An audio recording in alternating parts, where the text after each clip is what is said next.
Hello everyone, this is lesson 20, concavity and points of inflections, which ultimately means we need to be taking two derivatives. All right, so I want to start by reviewing a couple of things from lesson 19. In lesson 19, we learned that when the derivative of a function is greater than 0, this means that it being the function, right, has a positive slope. Right? And when the function has a positive slope, that means that the function is increasing wherever it has that positive slope. Okay? All right. Now let's take a look at wherever our derivative is less than 0. Where our derivative is less than 0, this means that our function is decreasing, because similarly, this means that f prime being the slope, if it's less than 0, it's a negative slope. Okay? So that's just a couple things to review from lesson 19 notes. All right. F prime changes from positive to negative, right? Okay, so F prime being the slope. So if the slope is positive and then all of a sudden goes negative, then we're looking at what we would call a local maximum. And then if F prime being the slopes changes from negative and then to positive, well then that's what we would call a local minimum. Now in lesson 19, we also learned how to read the graph of a derivative function, right? So like if we had to analyze the graph of f prime, okay?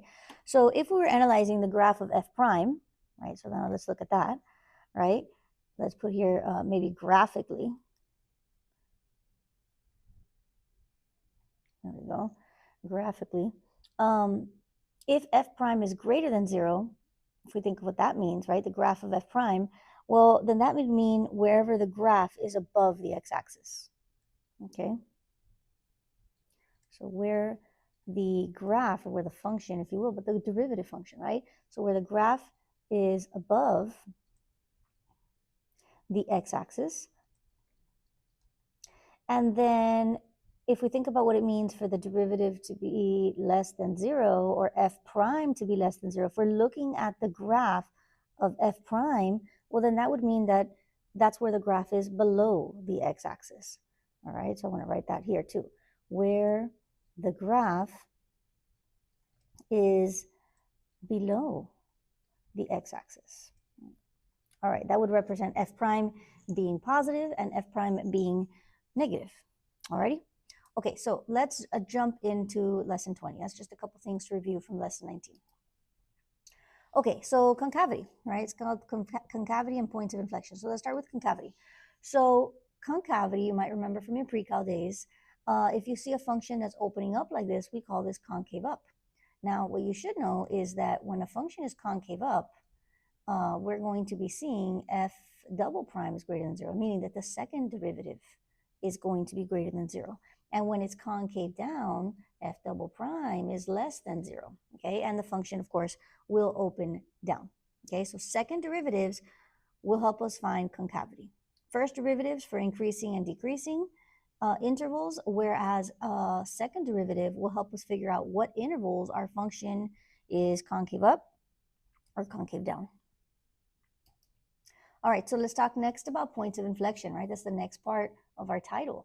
And again, you might remember this from your pre-cal days. A point of inflection is where the concavity changes on a function. So f double prime will change from positive to negative, which basically means that the function changes from concave up to concave down, or vice versa, right? Could change from concave down to concave up. So, you know, that might be something like something like this, right? A point over here. So a point on the curve, let's call this curve f of x. A point on the curve f of x is called a point of inflection if f is continuous and we use that concavity test, all right? Which basically just means we're taking the second derivative and we notice that the signs are changing, okay, on that second derivative. All right, so let's see a couple of examples. All right, we'll start with this one. So here we have this function, right, f of x. We want to find where f of x is increasing or decreasing, where there is a relative max or min. We want to find out where it's concave up and concave down, and maybe any points of inflection, okay? So a couple things coming back from lesson 19, right? Increasing, decreasing, relative max or min. But the new things for lesson 20 would be now introducing the concavity and also the point of inflection. All right, here we go. So we know that if we're going to figure out whether our function is increasing or decreasing, we want to do that first derivative test. So we're going to start by taking the first derivative here. Okay, I'm going to go ahead and say f prime. And this is just an easy power rule. So this gives us 3x squared plus this becomes 6x. And that's that, right? Okay, now I want to set this, I want to find the critical points. So I want to set my derivative equals to 0. Okay, I'm going to try to factor anything out here because this usually makes the process easier. So let's factor out 3x, and that'll just give us x plus 2. Solution. So we get 3x equals to 0, x plus 2 equals to 0, which basically just leaves us with x equals to 0. That's a critical point. And also x equals to -2. Now remember to make a little sign chart with that, right? Okay, so we know that -2 goes over here, and we throw 0 over here. Okay, and remember, this sign chart is for f prime. Okay, so now let's start, let's do a little test with some numbers, right? If I were to plug in a number in this range, right, something over here in this region, like -3, like imagine this being a number line, right? If I were to plug in a number like -3 into my derivative, which remember, it's usually easier to work with a factored form, right? What would I get? So let me see. Let's do the little scratch work down here. Now, if you see this as an FRQ, you don't need to do the scratch work. You can just do the sign chart, but the sign chart is not considered a justification, okay? Which is why we really, really, really need those statements. The statements are your justification. All right, so f prime of -3. 3 times -3, that's going to give us -9, and then -3 plus 2, well, that's -1. All right, this looks like it's going to give me a positive value, right? And so I'm going to go ahead and put positive over here in this range. Next, I want to plug in a number in this region. So -1 looks pretty good. So let's go with f prime of -1. And when I do that, let's see, we're going right into that derivative. So 3 times -1 is -3, and -1 plus 2 should give us 1. Well, this time we get -3, which is a negative number. And then we have, let's see, f prime of 1. Let's plug in 1 because 1 is on this side, right? Greater than 0. So f prime of 1, 3 times 1 is, of course, 3. And then 1 plus 2, well, that's going to give us 3. And this is a positive number, right? Okay, so notice I don't even really need the actual values because I could have plugged in any number. I just need to know the signs here, okay? Now, what does this tell me? This actually tells me a lot of information. This will tell me that the function is increasing in this region here, which means it goes from -infinity to -2, right? And also increasing from 0 to infinity. And if I had to say why, I want to say because f prime is greater than 0. Okay, we'll go through all that in just a minute. We also know with this that that the function is decreasing from -2 to 0, and we know that it's decreasing there because the f prime, which is the derivative there, right, is less than 0. Okay, so let's go ahead and write that because we can conclude this right off the bat. Okay, so we got those statements in there. And again, that just goes through what I said. All right, we'll put them here on the bottom. Next, let's use that first derivative to help us find these local max and mins, right? So remember that whenever your first derivative is positive, that just means that the slope is positive, right? So what we're seeing here is a positive slope followed by a negative slope, right? Positive slope followed by a negative slope. So that tells me when the function's increasing and then it starts to decrease, doesn't that mean that this point, -2, is what we would call a local maximum? All right, so we definitely want to say that. We want to say that x equals -2 is a local maximum, and then this has a negative slope, but then all of a sudden goes positive slope, which means that x equals 0 is a local minimum. Okay, so that's the next thing that I want to write here. So let me use the bottom part of the screen here to write that in, okay? Okay, so I went ahead and wrote that down. X equals -2 is a local maximum because f prime changes from positive to negative. That's my justification right there. Notice I wrote because. And then x equals 0 is a local minimum because f prime changes from negative to positive. All right, so you got to have those justifications, and that covers only the first part of this question. All right, now we need to get to the next part. Where does this function have that concavity that's opening up, or where is it concave down? Okay, so that's what it's asking for here, where the function is concave up or concave down. So in order to answer that next, we have to now take the second derivative, and we haven't done that yet. So let's do it, right? So now what's the second derivative? I like to do this like in the right side.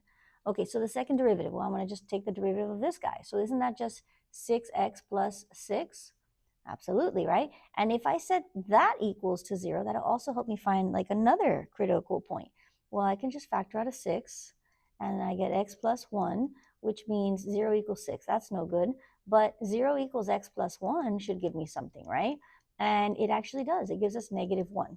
So what is -1? It's a point of interest, but it may or may not be a point of inflection. So just be careful there, okay? I'm going to make a little sign table like I did before. Obviously, the only value we have there is -1, but when I label my sign table, I'm going to label it with the second derivative here, okay? All right, let's do it. So now, if I were to plug in a number on the left side of -1, something easy, right? Don't think too hard. Maybe something like -2, perhaps. What would we get, right? Okay, let's see. I would get 6 times, what's -2 plus 1? Yeah, it's -1, right? Doesn't this give me -6? That means this is a negative value right here. And then if I were to plug in something on the right side of this -1, maybe like 0, okay, so f double prime of 0, let's see, that's 6 times 0 plus 1 is just 1, which means we get +6. That means we get a positive, right? So that means that the second derivative changes signs. It goes from negative to positive. But what does that really mean? Well, remember, the second derivative will tell us the concavity. So it means that the function is concave down here in this region, concave up in this region. In order to figure out if there's a sign change, all you got to do is look at those. But that means that there is a point of inflection. I'm going to write POI for point of inflection, okay? There is for sure a point of inflection at x equals -1. And that means that the function is concave down from -infinity to -1 because the second derivative is less than 0, and that the function is concave up from -1 to infinity because the second derivative is greater than 0. And then the point of inflection at x equals -1 because f double prime changes from negative to positive. And you can even write changes signs because, you know, whether it went positive to negative or negative to positive, that means that there's a point of inflection with the second derivative. Okay, so I'm going to go ahead and write that down. Okay, so there you can see my justification statements. F is concave up on -1 to infinity because f double prime is greater than 0. No, I'm always going to justify these. I did not write to justify, but these are solid FRQs and they're always going to require you to justify, okay? Even if it doesn't say it, you have to, okay? F is concave down on -infinity to -1 because f double prime is less than 0. You can also write f double prime as negative, but I like this method. X equals -1 is a point of inflection because f double prime changes signs. Okay, so we actually answered everything. We got it all. All right, let's do another one. Skipping that one. This one looks nice. Okay, so same thing, same directions. All right, let's start by finding where this function is increasing and where this function is decreasing. All right, so I'm going to start by doing that first derivative. Okay, and so when I do this first derivative, I just get 2x minus 4. And now I'm going to set this equals to 0. Let's factor out a 2 just for easy computations, which makes this x minus 2. And then from here, 0 equals 2 doesn't give us anything, but x minus 2 does, right? And so we end up with x equals +2. So I'm going to make a sign chart for the first derivative. I'll throw 2 in here. And remember, this is for the first derivative, okay? So let's plug in a number on the left side of 2, okay? Something easy, right? Something like perhaps 1 or even 0. Anything would work here, okay? I'm going to plug in 1. So this gives me 2 times 1 minus 2, which we know is going to be negative 1. And this gives me a negative number, right? So that's going to go in here. Now I'm going to plug in something bigger than 2, which is going to be 3. So that's g prime of 3. And when I plug that into my derivative, let's see, 3 minus 2, that's going to give us 1. This gives me a positive value. So that's going to go right there, okay? All right, so we got that in place. We're good to go, and we should be able to answer the first 2 parts of this question. So let's come up with our answers here, all right? We know that the negative tells me that the derivative is negative, which tells me that this g function is decreasing from negative infinity to 2, all right? And we know that this g function is increasing from 2 to infinity because the derivative tells us that based on its sign, okay? I'm going to write that in a justification statement. We also know that because the slope is negative and then changes to positive, right, that ends up looking something like this, and that generates a minimum. So x equals 2 is actually going to be a local minimum. All right, let's go ahead and write that justification statement. First part of the question done. Now let's move on to concavity. Remember that concavity uses the second derivative. So when I go to take the second derivative here, this is based off of the first derivative, and all I get is 2. Ooh, that's weird, right? So what does that tell me? Well, when I set this equals to 0, 0 equals 2, that doesn't give me anything, right?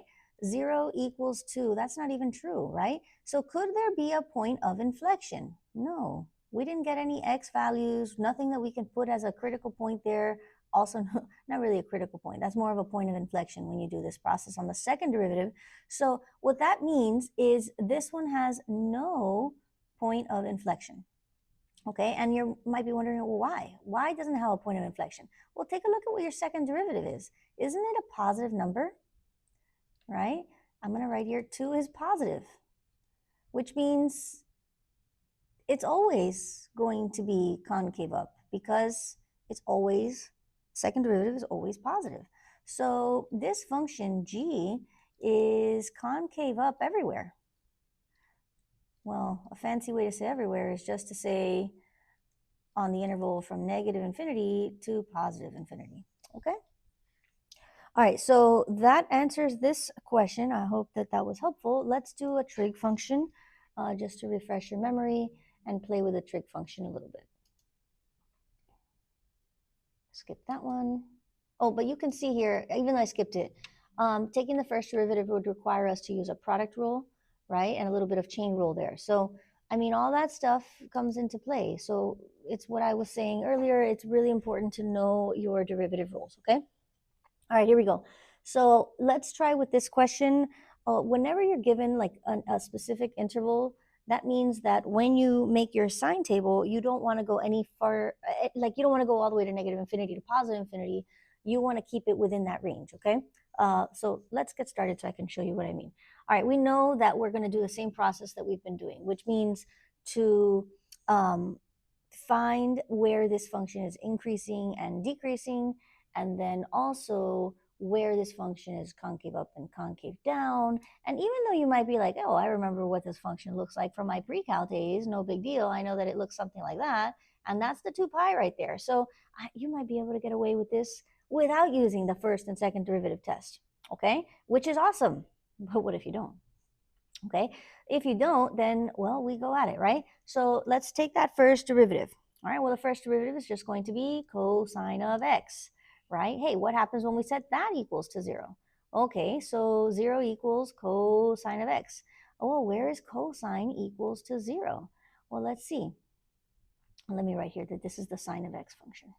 Okay, so where's cosine of x equals to 0? So remember that on our unit circle, right, cosine is the x values. And so where does that give us 0? Doesn't that happen here and also over here, right? Because those coordinates are 0, -1, and also 0, 1. So we actually get 2 x values, but those x values are not 0. They're the angles. So we'll say this happens at x equals pi over 2.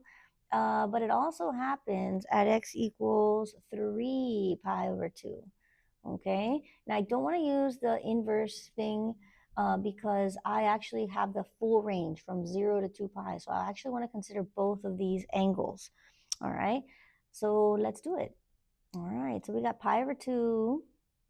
I'm going to make my little sign chart here. I got 3 pi over 2. And then normally I would say, oh, this is just going to go on forever to the right. Well, not this time. This time it's going to end at 2 pi. And that's because it started at 0. It's not going to go all the way to negative infinity. And the reason for that is, like I said before, there's a restricted region, if you will, right? Okay, so now since this is the sign, or this is going to be, if you will, the sign table for h prime, we just have to come up with the sign table, all right? So where's this function increasing, decreasing, and all that fun stuff? And you might be thinking, oh my gosh, I don't want to do this. Well, you can do this with the unit circle. If you also remember the cosine function, I mean, you can do this with the cosine function as well. I don't know if you guys remember, but the cosine function ends up looking something like this, right?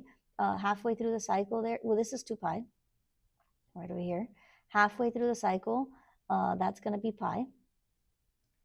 And then, of course, that's 0, right? So 0, pi, and 2 pi. Now, notice that halfway through pi, that's where we have that 0, right? That pi over 2. And then we have another one of those right here, halfway through pi and 2 pi, and that's that 3 pi over 2 we got earlier. So to make our sign table and to go filling in our sign table, let's think about our unit circle. From 0 to pi over 2, what kind of x values do we have from 0 to pi over 2, right? Well, I know that from 0 right here, the x value is 1, 0. I know I got all these filled out. Let me fill this one in too. This is negative 1, comma 0. So, okay, so to go from 0 right here to pi over 2, aren't those x values, let's see, from 1 to 0, 0 to 1, from 0 to 1 and 1 to 0, aren't those x values going to be positive? We see things like square root of 1 over 2, square root of 2 over 2, square root of 3 over 2. Those are all positive x values. Remember, x because cosine is x. All right, what about from pi over 2 to 3 pi over 2? Oh, where's that? Here's pi over 2, and here's 3 pi over 2. And what kind of x values do we have here? Well, all these x's are negative to the left of the origin. So we're going to get a bunch of negatives in this region. And then from 3 pi over 2 to 2 pi, well, we're back to the positive side of the x-axis. And that's what our sign table then should actually look like, okay? So to answer this question, all we have to do then is now start analyzing the signs, right? So I know that this function, h of x, is going to be increasing from 0 to pi over 2, and also from 3 pi over 2 to 2 pi, okay? So let me do that. So let's write here. Okay, so here we go. I wrote out my statements with my reasoning, okay? Where h is increasing and decreasing. And by the way, this was the original function, sine of x. This is h, okay? And you can see they're increasing, decreasing, increasing, okay? Now, if I'm looking at the derivative function, that's cosine of x. Now, you can see here that wherever that derivative is above the x-axis, so that happens from 0 to pi over 2, that derivative there is in fact positive. Now, anywhere that that function is below the x-axis, to kind of connect what we talked about earlier, that's where we have a negative, negative derivative there, okay? So, because this would actually tell me all the derivative values, positive versus negative. Okay, so that tells me that, let's see, these critical points, what are they, right? Well, we have positive slope, and then suddenly we got a negative slope. Well, isn't that a maximum right there, right? Positive slope and then negative slope. So pi over 2 is a maximum, but then here at 3 pi over 2, we go from negative slope to positive slope, and that generates a minimum. All right, so let me write those out too. Okay, there you go. You have those statements in place now for the maximum and for the minimum, and also their justifications. Now that we have that, let's move on to do the intervals where we have concave up or concave down, but also any points of inflection. So let's do the second derivative. I'll do that over here in a different color because this is starting to look a little bit like chicken scratch, right? Okay, so let's see. Second derivative, which would be off of that cosine of x, we should know that that is negative sine of x. Well, if I set that equals to 0, let's see, dividing both sides by -1 would just give me 0 equals sine of x. And kind of the same thing as we did before. Where does the sine value give us 0, right? And again, I don't want to use the inverse sign here because I want to focus on this range, right, from 0 to 2 pi. So let's see, sine gives us 0 here at the 0, also at 2 pi, and also at pi. So we got 3 values here to work with. So 0, I'm going to just write them in order, pi, but also 2 pi. Okay, we want to include all of them, as you can see by the brackets listed in our question. So now let's do a sine table. All right, we're going to go from 0 to pi and to 2 pi, right? Okay, so let's go ahead and plug in some value into this second derivative, right? Okay, so if I plug in, let's go with pi over 2, right? If I plug in pi over 2 into my second derivative, so let's go like h double prime of pi over 2, and I want to do that because it's between 0 and pi. Let's see, what would be negative sine of pi over 2? I know sine of pi over 2 is just 1, so it's going to basically be negative 1, okay? Which means negative right there. And then if I plug in a number between pi and 2 pi, keep it simple. Let's go with 3 pi over 2, right? So h double prime of 3 pi over 2, right? What will that look like? Well, we got that negative in the front. And then we're going to plug in sine of 3 pi over 2. And we know that that's going to be negative 1. So a negative and a negative should give us a positive, right? Okay, there we go. So we have our sine table. And I forgot to label my sine table. This is the second derivative, h double prime. All right, I am able now to figure out that there's a change in sign, which tells me that x equals pi is a point of inflection, right? All right, so h equals pi is a point of inflection because h double prime will change signs. We also know that wherever the second derivative is negative indicates the function, I'm sorry, h is concave down, and wherever h double prime is positive indicates h is concave up. So let's go ahead and write in those statements. Okay, there we go. I wrote them in on the bottom. H is concave down on 0 to pi because the second derivative is less than 0. And H is concave up on the interval pi to 2 pi because H double prime is greater than 0. Remember, you can also say H double prime is positive, right? That would also work here. I just usually like this notation. All right, that wraps up lesson 20. I hope that you grasped everything. We did review lesson 19 in the process. Lesson 19 talked about increasing and decreasing and local max and local min, okay? Real important, anytime you get asked these questions on FRQs, you must justify. Last year, the 2025 FRQ actually did give a question like this, and they did not say to justify. However, the justification was worth a point. So as I said before, you must always justify these type of questions on FRQs, okay? All right, that's the wrap up here for lesson 20.